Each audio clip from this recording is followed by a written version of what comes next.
Hello everyone, welcome back to English Gurukul. In today's video, we are going to discuss a chapter of class 12. Name of the chapter is Lost Spring. Lost Spring class 12 का एक chapter है. Actually chapter में है क्या? पहले तो मैं नाम आपको बताऊं. नाम है Lost Spring. Lost मतलब खो जाना. Spring ऐसे तो स्प्रिंग का एक सीजन को डोनेट करता है, बट यहाँ इस चैप्टर में जो स्प्रिंग वर्ड यूज किया गया है, इसका मतलब है childhood. Lost spring the stories of stolen childhood एक बुक है जो कि लिखी है एनीस जंग ने. एनीस जंग जो है काफ़ी फेमस राइटर है.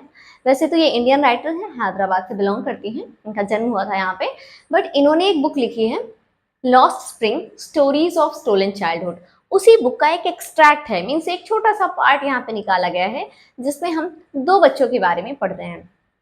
एक का नाम है साहिबे आलम और दूसरे का नाम है मुकेश.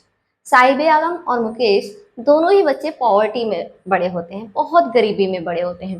तो उन्हीं की ये स्टोरी है कि कैसे उनका बचपन उनसे छीन लिया जाता है, कैसे वो चाइल्ड लेबर बन जाते हैं, बचपन से ही वो काम करते रहते हैं. तो ये सारी चीज़ें दिखाई गई हैं इस चैप्टर के थ्रू. तो चलिए हम स्टार्ट करते हैं अपने चैप्टर को बिना देर किए हुए. पहले मैं बात करती हूँ साहिबे आलम की, लेकिन उससे पहले मैं आपको बताऊँ ये कीवर्ड्स हैं जो कि आपके लिए मोस्ट इम्पॉर्टेंट हैं. एक तो आप चाइल्ड लेबर जान लीजिए, दूसरा पॉवर्टी गरीबी. चाइल्ड लेबर मीन्स बच्चे जो छोटी उम्र के बच्चे होते हैं उनसे मजदूरी कराना. पॉवर्टी होता है गरीबी. Stolen childhood. ये सब की पॉइंट्स हैं, की वर्ड्स हैं जो आपको अपने आंसर में ऐड ऑन करने हैं. एम्बिशंस मतलब होता है उनकी लाइफ में क्या गोल होते हैं. डिजायर्स हैं, उनकी इच्छाएं क्या हैं. फिर डिप्राइव्ड बैकग्राउंड, बहुत पिछड़ा बैकग्राउंड, बहुत ही ज़्यादा पिछड़ा बैकग्राउंड. ऐसे ही मुकेश की स्टोरी में कुछ की पॉइंट्स हैं जैसे कि हजार्डस मीन्स बहुत डेंजरस सिचुएशन है. फिर है डिंजी सेल्स, जहाँ वो लोग काम करते हैं तो काफ़ी डार्क और डर्टी प्लेसेस हैं. फिर है फर्नेसेस. फर्नेसेस क्या होता है? भट्टियाँ, आग जिनमें आग जिनमें जलाई जाती है वो भट्टियाँ. फिर है पॉवर्टी, वही मतलब गरीब. पहले मैं स्टोरी बताऊं आपको साहिबे आलम की. साहिबे आलम एक बच्चा है जो कि सीमापुरी में रहता है. दिल्ली का आउटर एरिया है सीमापुरी, वहाँ पे रहता है. और वहाँ पे बहुत ज़्यादा गंदगी, पॉवर्टी, और वहाँ पे ड्रेनेज का सिस्टम नहीं है, सीवेज नहीं है, इलेक्ट्रिसिटी की कमी है, प्रॉपर लाइटनिंग नहीं है. इनफैक्ट उन लोगों को खाने पीने के लिए भी चीज़ें नहीं हैं. ये लोग आए कहाँ से हैं? ये लोग जो हमारा बांग्लादेश है, बांग्लादेश का जिस समय सेपरेशन हुआ था, आई थिंक 1971 के टाइम पे ये लोग इंडिया आ गए थे और यहाँ पे रहने लगे थे. रीज़न बताते हैं कि वो लोग वहाँ से इसलिए आए थे क्योंकि वहाँ पे फ्लड्स वगैरह आ गई थी, बाढ़ आ गई थी, जिनकी वजह से उनके घर वगैरह डूब गए थे, बह गए थे. तो ये लोग अपने लाइफ को बचाने के लिए बेटर जॉब की तलाश में यहाँ आ गए थे इंडिया. और जो एनसीआर का एरिया है वहाँ पे ही है सीमापुरी, जहाँ पे ये लोग आके रहने लगे. लेकिन इन लोगों ने सोचा था वहाँ जाके हम कुछ जॉब करेंगे, कुछ अर्निंग करेंगे, बट यहाँ ऐसा कुछ नहीं हुआ. यहाँ आने के बाद उन्हें उससे भी कहीं गई गुजरी लाइफ बितानी पड़ी, आप कहेंगे तो. एक्चुअली जो सीमापुरी है वो काफ़ी ऐसा बहुत ही पॉवर्टी से भरा हुआ एरिया है. वहाँ पे सिर्फ यही स्लम एरियाज के लोग रहते हैं. स्लम मतलब झुग्गी झोपड़ियों में लोग रहते हैं.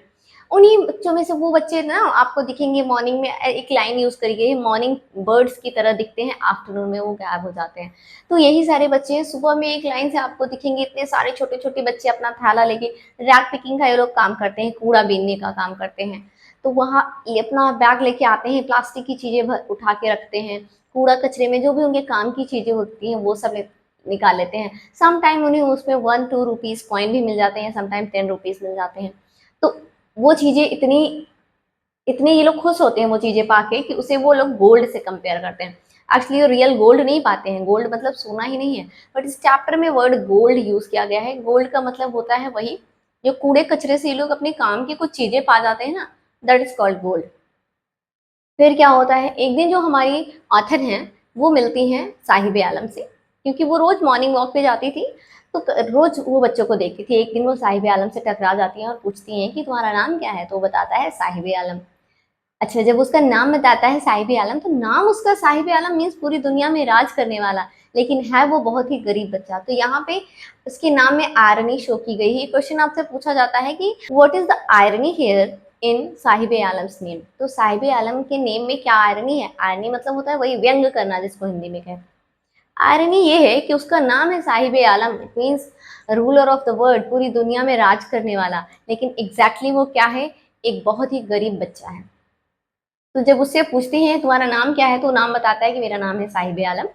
तो कहती है अच्छा ये बताओ साहिब आलम, तुम स्कूल जाते हो क्या? तो कहता है नहीं मैं स्कूल नहीं जाता। तो पूछती हैं क्यों? तो वो बताता है क्योंकि हमारे यहाँ पे आसपास कोई स्कूल ही नहीं है। तो हमारी जो ऑथर है वो कहती है अगर मैं स्कूल खोलूँ तो क्या तुम आओगे? तो वो बोलता है बिल्कुल, मैं जरूर आऊंगा, और ऐसा बोल के वो भागते हुए वहां से चला जाता है। ऑथर देखती है कि वो ना बेयर फुटेड रहते हैं, अक्सर वो सभी बच्चे पैर में कुछ नहीं पहनते, अपने नंगे पैर घूमते रहते हैं।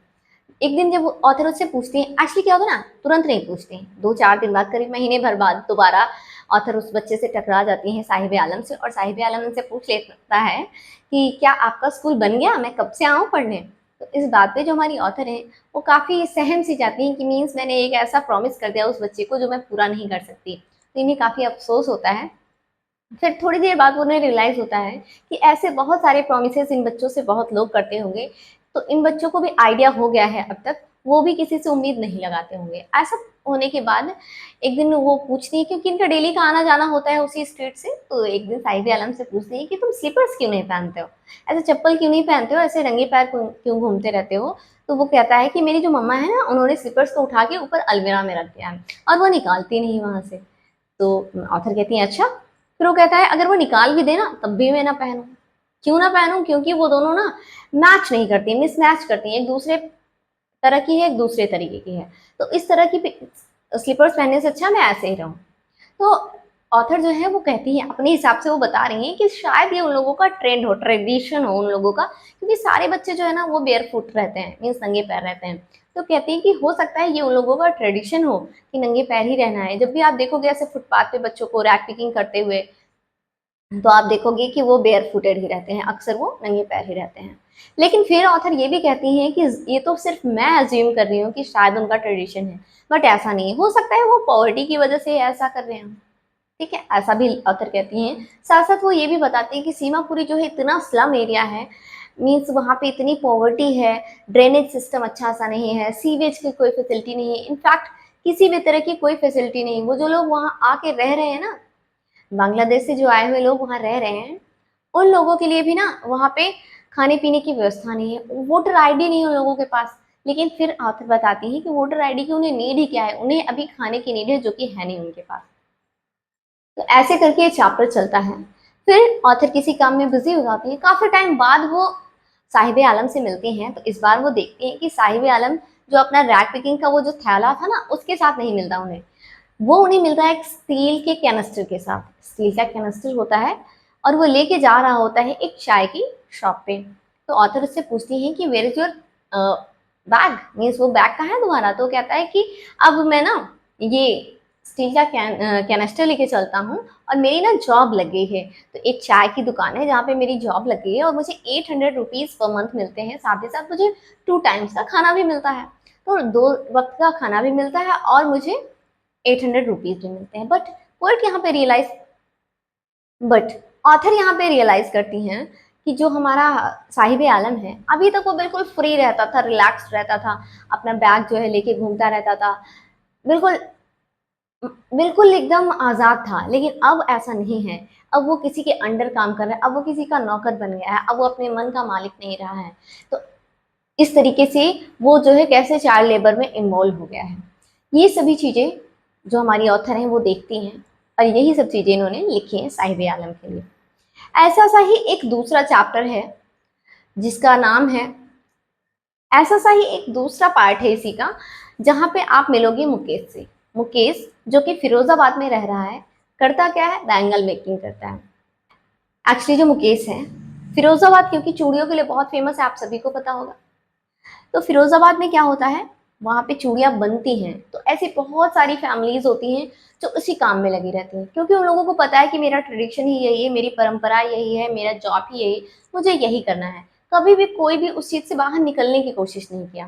तो जब ऑथर इनसे मिलती हैं मुकेश से, तो वो मुकेश से बात करती हैं। बात करने से पहले वो वहाँ की सिचुएशन बताती हैं कि कैसे हजार्डस सिचुएशन में वो लोग काम कर रहे होते हैं, बहुत डेंजरस सिचुएशन में वो काम कर रहे होते हैं, फुल ऑफ स्मोक डस्ट। जहाँ वो लोग काम करते हैं ना, वो बहुत डिंजी सेल्स है, मीन्स बहुत डार्क है, बहुत अंधेरा है, वहाँ बहुत गंदगी, छोटी छोटी झोपड़ियाँ हैं जिसके अंदर वो लोग चूड़ियाँ बना रहे होते हैं। वहाँ भी वो क्योंकि पॉलिशिंग करते हुए उससे जो डस्ट निकलता है वो आंखों में अगर चला जाए तो इंसान अंधा भी हो सकता है। जो हमारा मुकेश है उसकी ग्रैंड मदर बताती हैं कि उनके हस्बैंड यानी मुकेश के दादाजी, उनकी डेथ ऐसे ही हुई थी, उनकी आंखों की रोशनी चली गई इन्हीं फैक्ट्रियों में काम करते करते। तो वहाँ की भी सिचुएशन बहुत खराब होती है। और जब ऑथर जो है मुकेश से बात करती है तो वो कहता है कि मैं जो है ये, वैसे तो यहाँ का ट्रेडिशन यही है बट मैं ये ट्रेडिशन फॉलो नहीं करना चाहता, मैं कार मैकेनिक बनना चाहता हूँ। तो उससे पूछा जाता है कि तुम्हें कार चलाना आता है क्या, तो वो कहता है नहीं मुझे आता नहीं है, मैं सीख लूंगा। फिर ऑथर कहती है वो तो यहाँ से बहुत दूर है, गैराज तो यहाँ से बहुत दूर है। तो कहता है कोई नहीं, मैं पैदल चला जाऊंगा लेकिन मैं सीखूंगा जरूर। तो यहाँ से जो हमारी ऑथर हैं वो देखती हैं कि कैसे वो अपने आप को चेंज करने का सोच रहा है, उसकी लाइफ में कुछ एम है, एम्बिशन है, वो कुछ पाना चाहता है। मीन्स वो ये ट्रेडिशन फॉलो नहीं करता है, वो इससे हट के कुछ करना चाहता है। फिर जो हमारी ऑथर हैं वो वहाँ के लोगों से पूछती हैं कि आप लोगों ने कभी इसका अपोज क्यों नहीं किया, आप लोग कभी कलेक्टिव साथ में एक ग्रुप क्यों नहीं बनाया, अपना एक सोसाइटी बनाते, आप अपनी जो भी प्रॉब्लम्स हैं उनको शेयर करते। तो वहाँ के लोगों ने कहा कि हमें डर लगता था पुलिस से या फिर और जो हमारे लीडर्स हैं उनसे, मिनिस्टर्स हैं उनसे, कि कहीं हमें इसकी वजह से टॉर्चर ना किया जाए। बहुत तरीके से लोगों को टॉर्चर किया जाता है। तो इन्होंने सोचा कि यही हमारा, यहीं पे हमारा जन्म हुआ है, यही हमारा प्रोफेशन है, इसी को हमें फॉलो करना है।